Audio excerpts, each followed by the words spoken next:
This episode contains themes relating to child sexual abuse. Listener discretion is advised. Podo.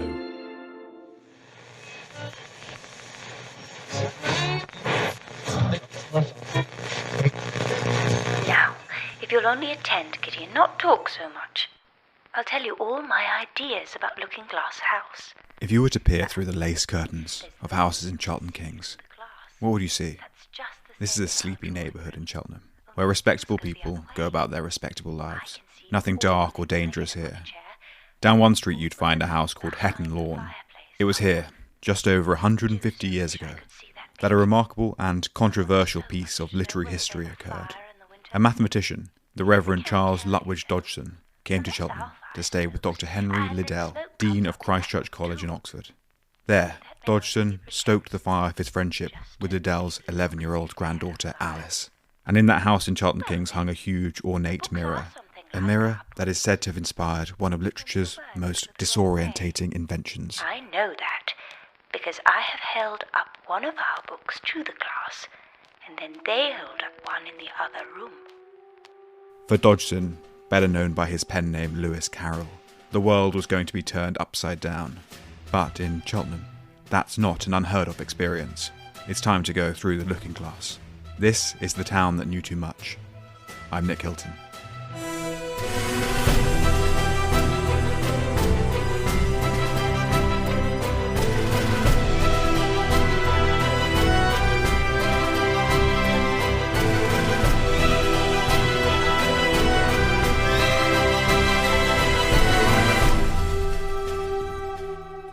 Was Lewis Carroll a paedophile? This is the sort of question that would have earned me a disapproving frown from my tutor when I was a naive English student.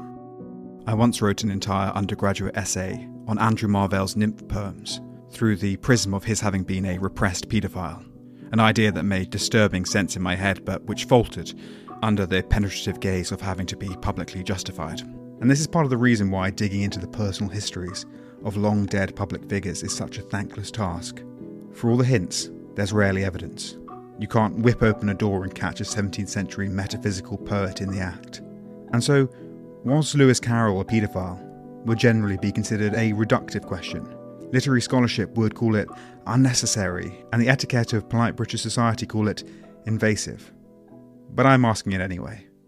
And I don't want to deny that there's a creepiness to it, his fixation, or a disturbing element, or even a sexualized element. I wouldn't really deny that.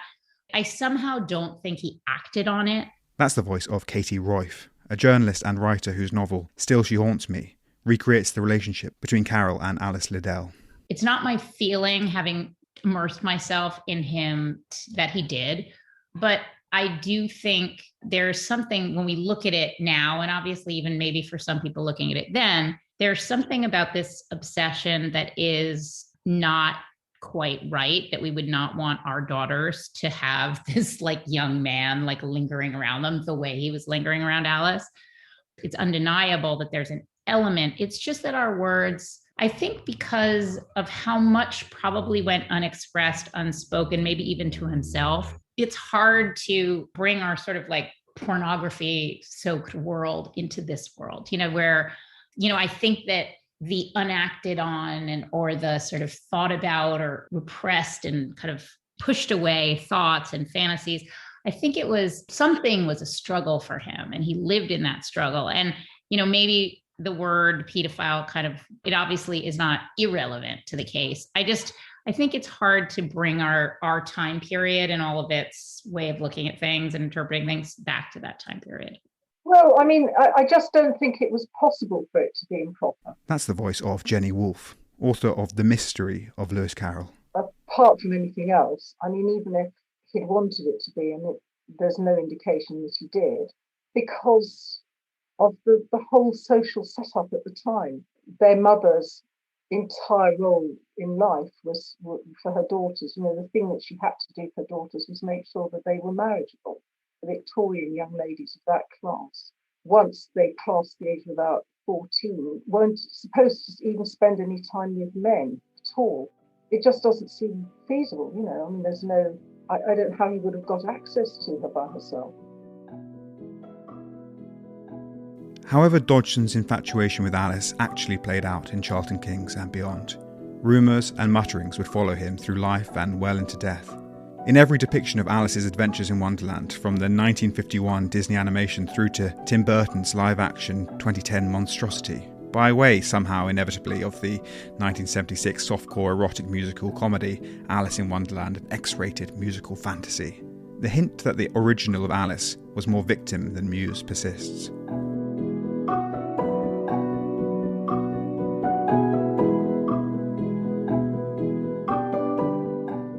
At the start of the 1980s, a Cheltenham-based cabbie and wine salesman was suffering these same impulses. He didn't have Dodgson's eccentric genius nor his creative output. He didn't run marathons raising money for children's hospitals, or fly world leaders around in a private jet. The longings that he felt didn't have the sterilising distance of history. They were the grubby deviancies of a middle-aged man who kept an index card system based on the girls he could access, either via obscene phone calls or, as his behaviours became increasingly serious, by performing sex acts in front of them. This man, this nothing of a man, would have been forgotten entirely by history, relegated to the ignominious annals of minor local sex offenders, had his double life been contained to just his sexual proclivities. But this man had another double life, the rare double life, born of an entirely different secret, an even bigger one.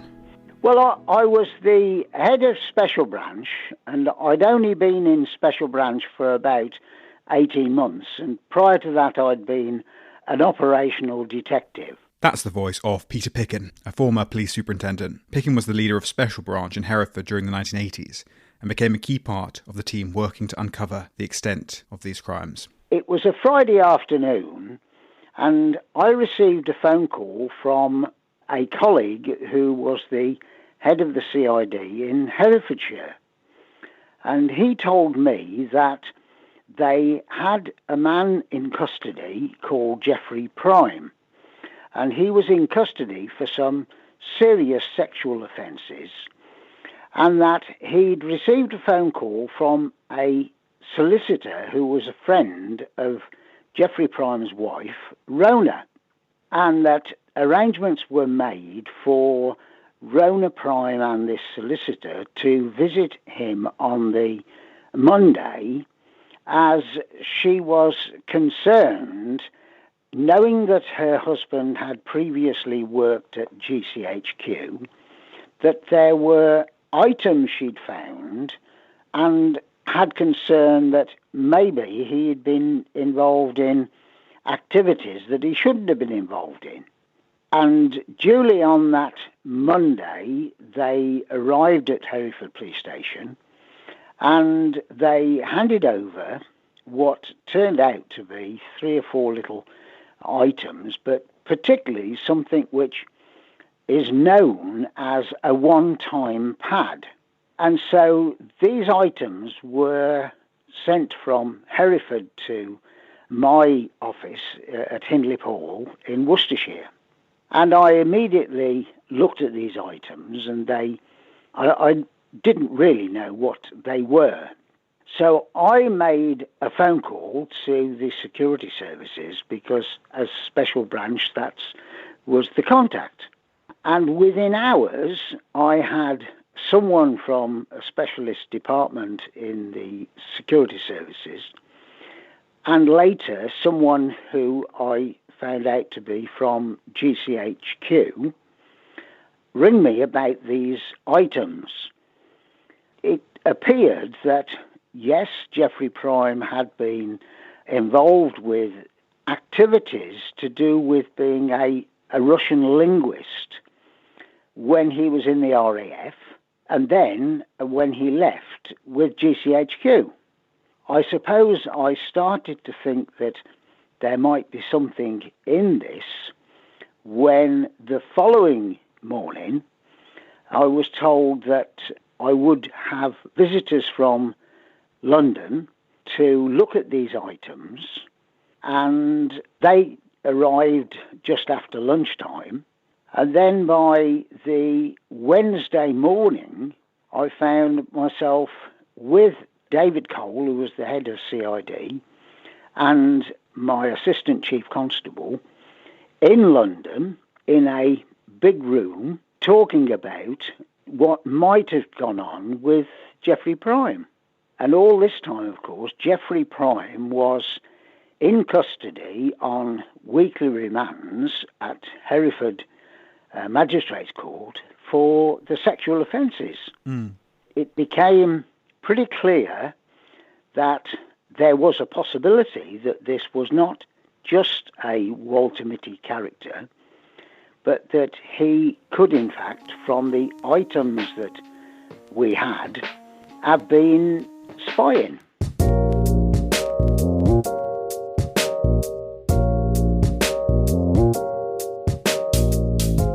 Geoffrey Arthur Prime was born on the 21st of February 1938, a Monday, and the day that future Prime Minister Anthony Eden resigned as Foreign Secretary due to a disagreement with Neville Chamberlain over Anglo-Italian relations, not, as certain revisionists would later claim, in protest over the appeasement of Nazi Germany.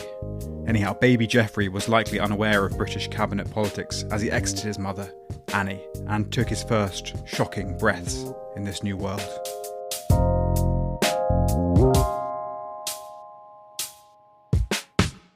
He was born in Stoke in Staffordshire, a city famous for its pottery.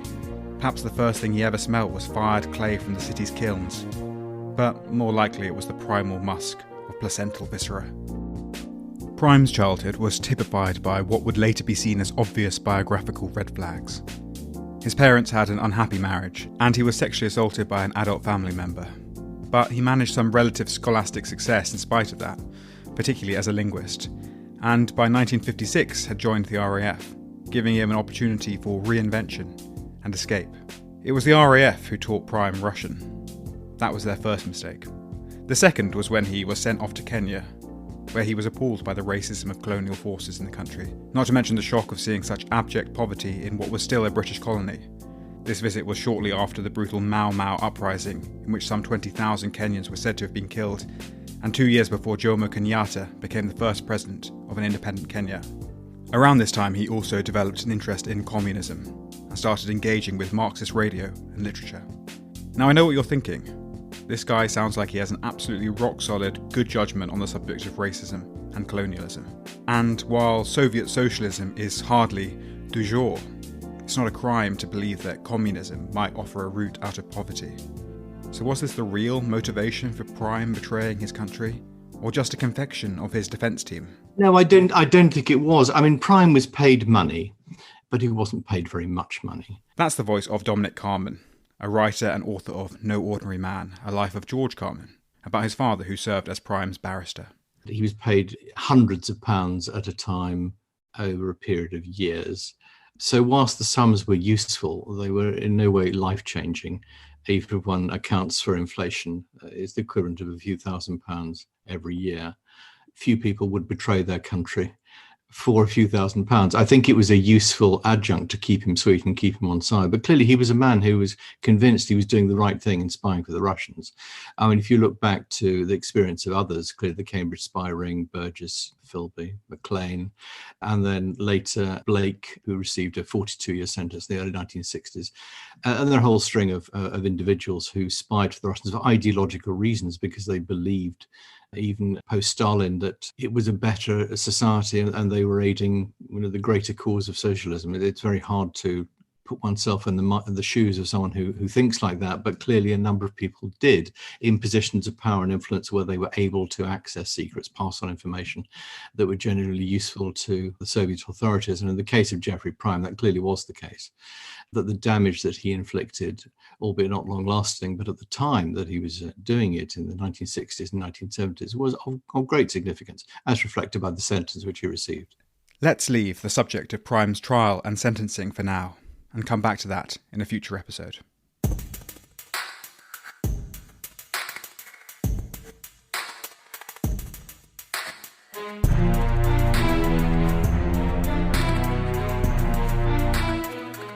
With Prime arrested on sexual offences, details of his life as a Soviet mole began to emerge. He had visited West Berlin in the 1960s as a sergeant with the RAF and had immediately hurled from the window of his train an offer to throw his lot in with the USSR against the West. The Soviets, licking their lips at this opportunity that had fallen into their lap, smuggled Prime to a meeting in East Berlin, where it was suggested he might try and find work at GCHQ, the home of British signals intelligence. To their and Prime's surprise, he was almost immediately successful in that endeavour. And so, before the 1960s were out, like the happy-go-lucky passenger messing around in boats with Rat, the mole was in place.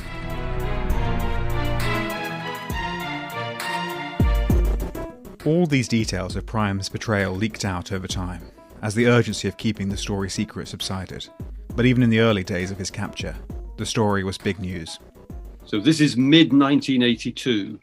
I was working as a general news reporter in the newsroom of The Guardian. That's the voice of Nick Davies, a veteran Guardian journalist known for uncovering the phone hacking scandal. He's been played by the actor David Thewlis on film. And quite simply, the government, I think the Attorney General's office, announced that they had arrested this man, Geoffrey Prime, in Cheltenham for breaching the Official Secrets Act. So there was a source in the cabinet who told us right there and then on the first day that everybody was extremely alarmed at discovering this spy in this highly sensitive organisation. And I know they said that from the outset, the Attorney General, Sir Michael Havers, would conduct the prosecution himself, which was to indicate the seriousness of the whole thing. I spent a lot of time walking around Cheltenham last summer. It was lockdown and there was little to do other than to use my daily dog walk as an opportunity to stroll past rows of uniform, whitewashed houses. It was against one of these walls in 2013 that the graffiti artist Banksy painted, if that's the right word, a piece known as Spy Booth, depicting trench-coated surveillance operatives listening in on a telephone booth.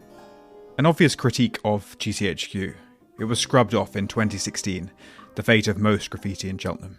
But there is a piece that appeared in 2019, which has survived to the present day, on the side of a building that's home to one of Cheltenham's taxi firms. The main figure of the Geoffrey Prime image is drawn in a style that's meant to be reminiscent of a well-known Banksy image that had been made in the area. That's not the voice of John Doe, a Bristol-based graffiti artist. It's the voice of an actor, reading the words of John Doe, a Bristol-based graffiti artist. It seemed to me that Banksy was deliberately evoking an anachronistic view of spies, cumbersome tape recorders, film noir trenchcoats and public phone booths, in order to highlight the public's complacency about mass surveillance in the digital age. Whilst they might imagine and fear secret agents ransacking their house, they also freely offer up all their data for the scrutiny of spies sitting safely and discreetly behind a computer in an office. Whilst researching the history of GCHQ, I found out a bit about Geoffrey Prime, and I was surprised to discover that he worked for Cheltax in Cheltenham, which Starline bought in 2006. It turns out that while a taxi driver in Hereford, he was arrested by police after parents complained about a sex pest targeting young girls with predatory behaviour. The piece that I painted on the side of Starline's taxi premises on a cold, damp morning of the 21st of November initially went down well with the public.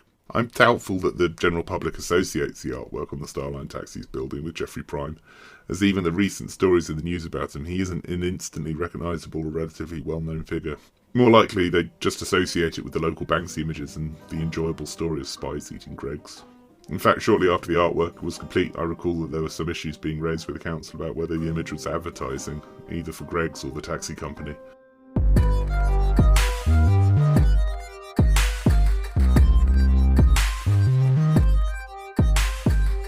I spent much of these walks around Cheltenham listening to other people's podcasts, much as I hate to acknowledge their existence. And one of these podcasts was called West Cork, about the murder of a French film producer, Sophie Toscan de Plantier. The show was covering the background of the prime suspect in the case, an Englishman called Ian Bailey, when I heard a reference to the very pavements that I was pounding. I was operating a small freelance agency out of Gloucestershire, out of Cheltenham. That's the voice of Ian Bailey, who in the early 1980s was working as a local stringer for national media in the Gloucestershire area. Prime had left GCHQ back in the 70s, late 70s, and started a taxi company in Cheltenham, A to B cabs, I think they were called, with a number of other people. And there'd been a number of assaults on young girls in the Gloucestershire, Herefordshire area. As I recall, the story broke that details of his car were put into the computer, whatever computers they used in those days. And it turned out that the police put him at the scene of one of the assaults. So he was arrested for sexual assault initially. I think he might have come up in the local magistrate's court. At that time, the police had no idea at all what they had accidentally stumbled on. And as I recall, his wife, Rona, was aware of his spying activity. Maybe he had confessed to her that he had been, for a number of years, working for the Soviets, feeding intelligence from GCHQ to the Soviets. I think about that line that opens the late Janet Malcolm's book, The Journalist and the Murderer. Every journalist who is not too stupid or too full of himself to notice what is going on knows that what he does is morally indefensible. Journalists justify their treachery in various ways, according to their temperaments, Malcolm goes on to say. Almost 2 decades after he was reporting on Geoffrey Prime, Ian Bailey found himself accused of murder. I am not a detective, though like most people who obsessively listen to true crime podcasts, I've always wanted to be one. I don't know if Ian is innocent or guilty, and the internet, my reliable source of overconfident opinions, doesn't seem to know either. But even when talking about Geoffrey Prime's crimes that have been left deep in the past, without the misery of loose ends, I'm conscious of quite a profound responsibility. Properly recognising tragedy for what it is will always outweigh the need to entertain. And though Ian has a role to play in telling the story of Geoffrey Prime, it will always be superseded by his own story and what became of him in the decades after he left Cheltenham. Obviously, you don't have to answer this because it's not particularly relevant, but I wondered whether your own experiences with the legal system, with police system, had changed kind of the way you think about how you reported on crime and reported on the courts back in then. Has it changed your perspective at all? No, I don't think so, particularly. I mean, as you know, I ultimately settled in Ireland, where I still am in the west of Ireland. And about a quarter of a century ago, I was involved in what was a big story here at the time, which was a murder of a French national. And I was reporting on that. And then the Irish police set out to try to frame me for a crime that I was reporting on. You know, for a quarter of a century, I'm still living in the aftermath of that. But you know, that's as they say, you know, that's another story.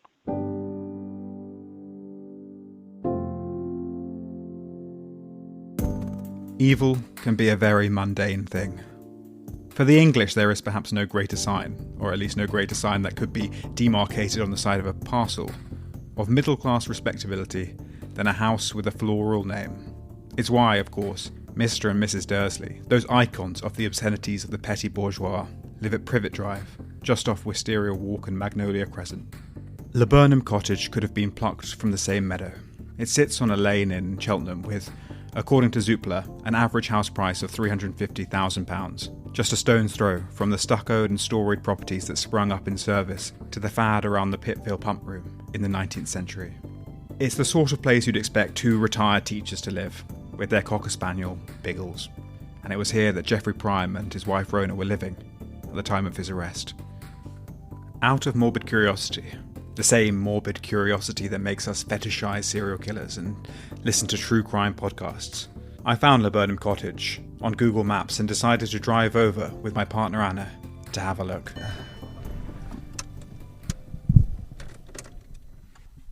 Well, I knew that the Primes lived on Pitville Crescent Lane in a little house that's called Laburnum Cottage, and you know, it all sounded so sweet. And so I drove down here and didn't know which one would be it because it doesn't show up on Google Maps or anything like that. And the house I've just pulled up next to, what does it say? Laburnum Cottage, and it's, you know, just a little kind of wooden clad house, and it's really kind of sweet looking. The last place on earth you'd expect here to find a spy or, you know, find anything weird going on. And the whole road is just sleepy kind of bungalows, and we're only a stone's throw away from Pitville Park, which is where you get the spa water out of the pump room, kind of the heart of Regency Cheltenham. And here you can just see people out with their dogs. You can hear my dog panting in the back of the car, hyperventilating, exaggerating. But yeah, it's kind of strange to see somewhere so normal. Yet this is where, at the start of the 1980s, the most amazing story in British signal intelligence was unfolding in the attic of Laburnum Cottage, and now it's just, I don't know. You know, real people do live there. I assume so, yeah. Are you really going to say the address? I'm not going to. Well, I don't know. It's a matter of public record, isn't it?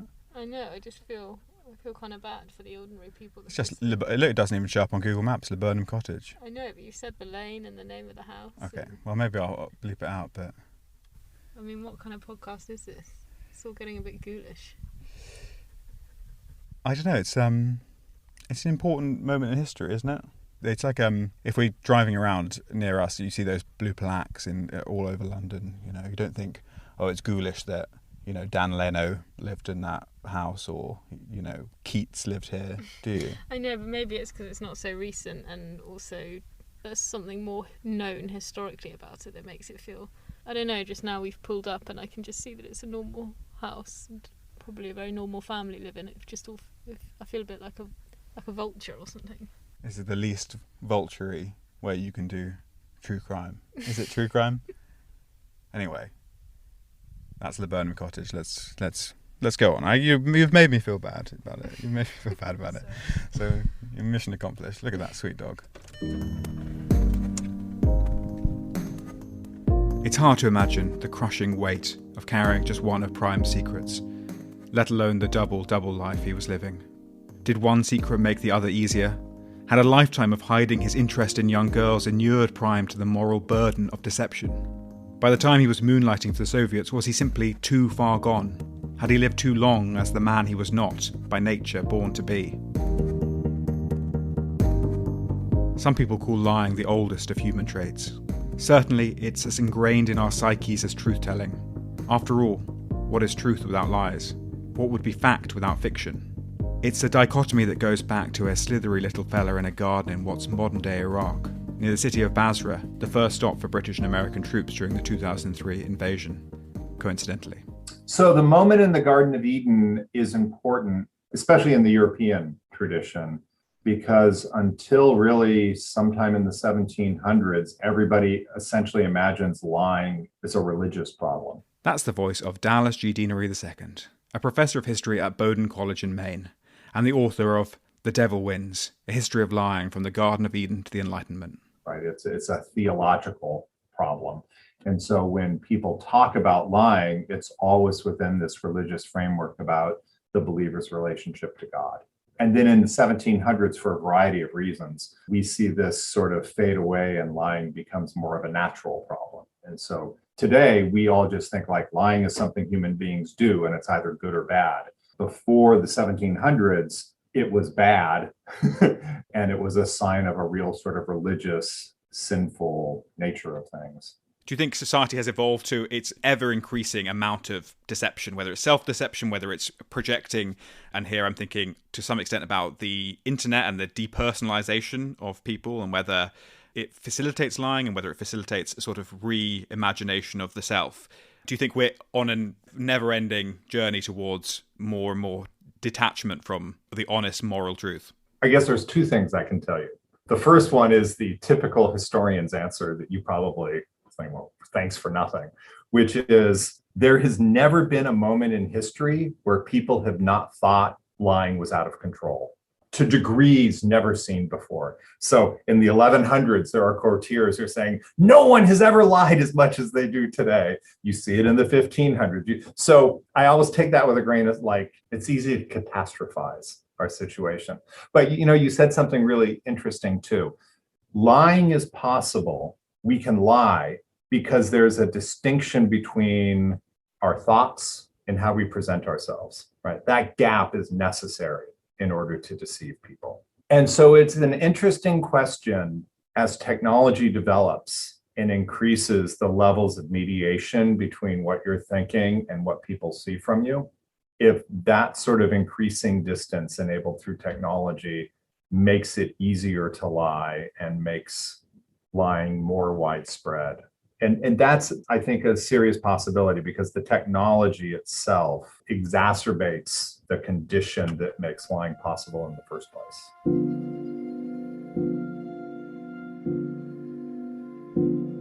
It struck me whilst making this podcast, because in part podcasts are such a tapestry of different voices, that I've never heard Prime speak, and probably never will. If there are tapes of police interviews, then they're locked away and subject to all sorts of secrecy limitations. His role in history is a voiceless one. And again, perhaps it's the podcaster in me speaking, but not hearing Prime's voice only further reinforces the fact that for all the books written about his case, for all that you can rustle up from slightly dodgy pro or anti-intelligence service websites, he's still a fundamentally unknowable character, an enigma.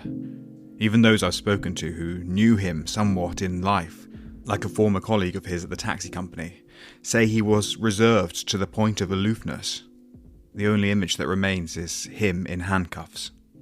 Going back to that first time you laid eyes on Prime, probably well before you knew the full scale of the case against him, what were your impressions of him as a man? Very insular, I suppose. He was I think it could fair to say was a bit of a loner, and I remember that the first time I met him he was on remand and in Gloucester prison, and I went there to see him as an initial sort of interview, and he initially was not prepared to speak to me because he'd been working with secrets of our country, and that I wasn't a person he would be able to talk about any secrets. And it wasn't until I was able to show and prove to him that I had been positively vetted and I had the authority and the right to talk about these matters. But he was obviously a very intelligent man, and right from the beginning he had obviously spent a lot of time thinking about what we might know. I've spoken to various people who reported on the case at the time and that sort of thing, and almost everyone describes Prime as like singularly unlikable, someone without any redeeming qualities. I mean, what do you think he was a sort of one of life's bad characters, or is there more to him? I do remember he said at the end of the statement, he said something like, looking back over the entire period, I deeply regret the extent of my betrayal by my activities, which were in breach of trust placed on me by the government. He said it was really a misplaced idealistic view of the Soviet socialism. I mean, I think as a young man he had started to look at life and think that Soviet socialism was a better option than the, dare I say, the capitalistic society we have.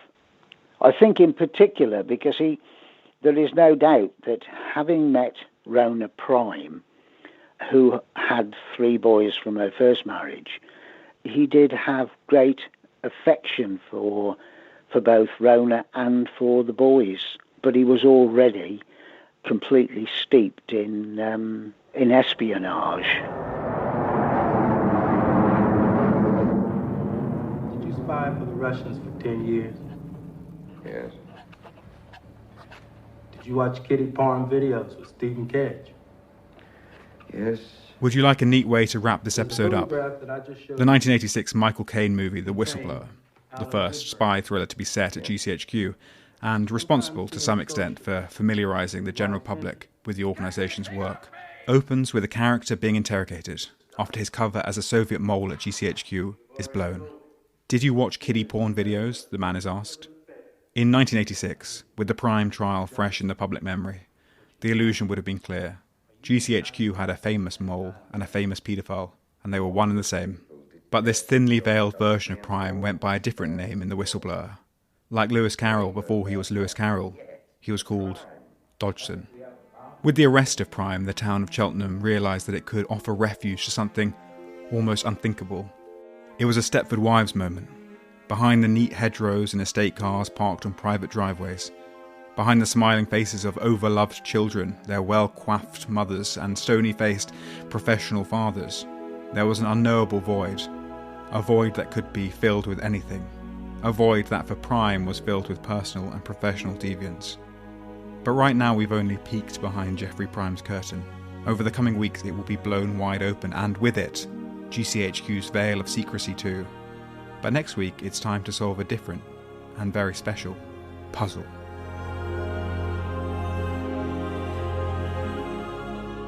This has been the third episode of The Town That Knew Too Much, written, produced and presented by me, Nick Hilton. The music is by George Jennings, based on the planets by Gustav Holst. The entire score for the series is available to stream on Spotify. Voice acting on this episode of the podcast was provided by Evelyn Lockley and Keif Gwinn. This is the third part of a 7-part series available on all good podcast platforms. You can find out more about the show on Twitter, Instagram or Facebook. Just go to @thetownpod or visit www.thetownpod.com for episode notes and more information. If you've enjoyed the show, please go to your podcast provider and leave a rating and review. And do go onto Instagram and talk about the show so that other people can find it. And tag me @Nick_Hilton if you're saying something nice. I'd like to see that. The Town That Knew Too Much is a Poddo podcast. For more information,